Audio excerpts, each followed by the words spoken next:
الحال ما وصلوش اللي عمله احمد. يعني بصراحه انا شايف ان هو عمل اللي عليه وزياده عشان يبقى موجود، ومش عايز اقول كعنصر اساسي كمان في المنتخب.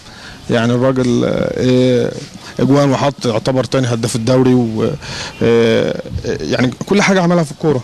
فمش عايزين نقول احنا بس نقول اهم حاجه ربنا يوفق منتخب مصر، وان شاء الله يكون احمد رؤوف موجود، ويكون عندنا عنصر واثنين وثلاثه من بورسعيد من نادي مصر موجودين في المنتخب ان شاء الله. الراجل ليه حسابات اخرى. انا شايف وكل بورسعيد شايفه ان احمد رؤوف نجم، ونجم لازم يستغل، لان احنا في امس الحاجه لمهاجم صريح متميز هداف زي احمد رؤوف. يمكن ما اعرفش الحظ او التوفيق ما للمنتخب او للجهاز الفني ما ساعدهمش المره دي ان هم يختاروه، بس احنا كلنا امل ان شاء الله ان احنا نفرز احمد رؤوف وكذا لعيب اخر ان شاء الله يخدموا المنتخب. كابتن شوقي غريب بيدور على الناس الهدافه، وانت عايز ايه من المنتخب؟ قال لك كل لعيب هداف. النهارده رؤوف جايب 6 جوان في النادي المصري، ادي هداف. جبت مش عارف السيد ومتعب، انا ما اخدش متعب مش جاهز، مش ما لعبش مع السنغال. كابتن رؤوف لعيب جاهز ولعيب متحرك جوه الصندوق، وربنا يشفي عمرو جمال يا رب. سيستم عمرو جمال زي سيستم رؤوف بتاع النادي المصري، تحركاته جوه ال 18 وكل حاجه، وبيعمل شغل جوه. طب انا كفيرود انا بقرا الفيرود رؤوف كزي مسعد السقا، تحركاته جوه ال 18. اولا الحته دي فيها مجامله فعلا. اولا ان متعب يحط 3 اهداف في ماتش بعد حوالي 3 سنين او بعد فتره وياخدوا المنتخب، دي حرام. دي بيتخطى ناس اجادت في الملعب، ناس عملت كل شيء في الكوره، زي احمد رؤوف. طبعا احمد رؤوف بيعتبر من هدافين الدوري، 6 اهداف، ازاي ما ياخدوش مثلا؟ دي فاتته، دي تاني هداف الدوري، دي فاتت الكابتن شوقي غريب. لو انا مدرب منتخب مصر طبعا انا بجيب الناس اللي هي جاهزه، وراجل ده هداف، يعني يعتبر من هدافين الدوري، من تاني هداف الدوري. يعني راجل حالته كويسه، وراجل بيجيب اجوان، والمفروض كان ضمه يعني المجموعه اللي انضمت ديت، لانه تاني هداف الدوري وجاهز، وراجل مقاتل، وراجل بيتحرك كويس، وراجل خبرته كويسه. فالمفروض كان الكابتن شوقي غريب يضمه للمنتخب، لان راجل هداف. النادي المصري بالرغم من الظروف المحيطه به وعدم لعبه على ارضه وفي وسط جمهوره، ده بيأثر بشكل كبير جدا، على الأقل بيقلل 50% من مستوى الفريق. لكن اللي عامله طارق يحيى وجهازه، واللي عامله مع فريق النادي المصري، أعتقد إن ده شيء يشكر عليه طارق الحقيقه، في ظل غياب جمهور، في ظل غياب ان هو ما بيلعبش على ارضه. فبالتالي اللي بيعمله طارق ده انجاز كبير جدا للنادي المصري.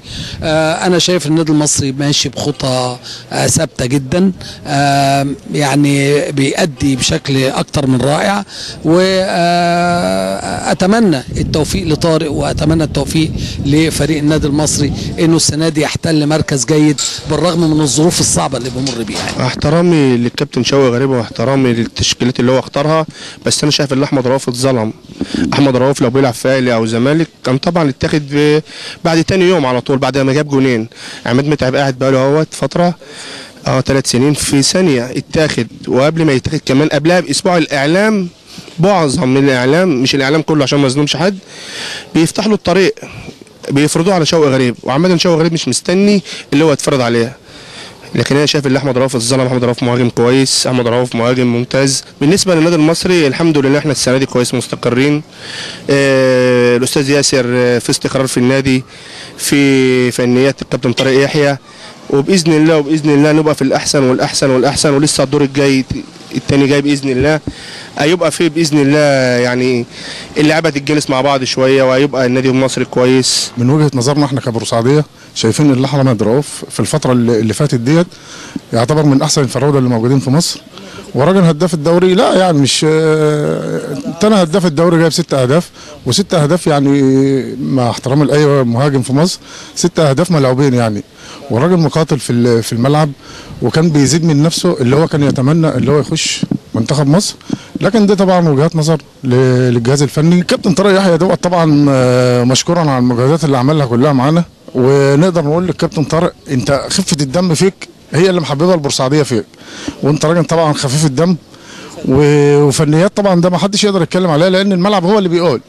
بدليل اللي الحمد لله رب العالمين احنا وصلنا للاسبوع الثامن، عمل تشكيل مناسب، عمل فتره كويسه، وفتره التوقف دي ان شاء الله في لاعيبه برضه لسه ما جهزتش هتجهز معانا ان شاء الله، وان شاء الله اللي جاي احسن باذن الله. بحيي الكابتن طارق يحيى على شغله وعلى مجهوده، وبقول الاستقرار هو كل شيء، وان وجود الكابتن طارق يحيى وعدم المشاكل وقله كتر الكلام اللي ما بيجيبش لازمته بتقول في استقرار في النادي المصري، وبتقول مدرب كويس في النادي المصري، وبتقول زي ما الناس كلها قالت في الاول ان وجود الكابتن طارق يحيى مصلحه للنادي المصري، وهو وجوده صح مصلحه للنادي المصري واستقرار للنادي المصري وفرقه النادي المصري. بس انا عاوز ابعت كلمه للكابتن شوقي غريب، بقول له في يوم من الايام كان المنتخب مشاك يا كابتن شوقي، وبورسعيد رجعتك للمنتخب،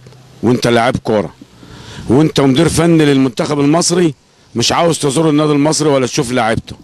ما عندنا لعيبه كويسين. الحمد لله هو ده الوضع الطبيعي للنادي المصري، وممكن في احسن من كده، بس هو ظروف ان احنا السنه اللي فاتت كانت ظروف مش مساعدانا، والسنه دي كمان ما بنلعبش على ارضنا وما فيش جمهور. هو الجمهور اساس كره القدم، يعني الجمهور هو رقم واحد في مصر.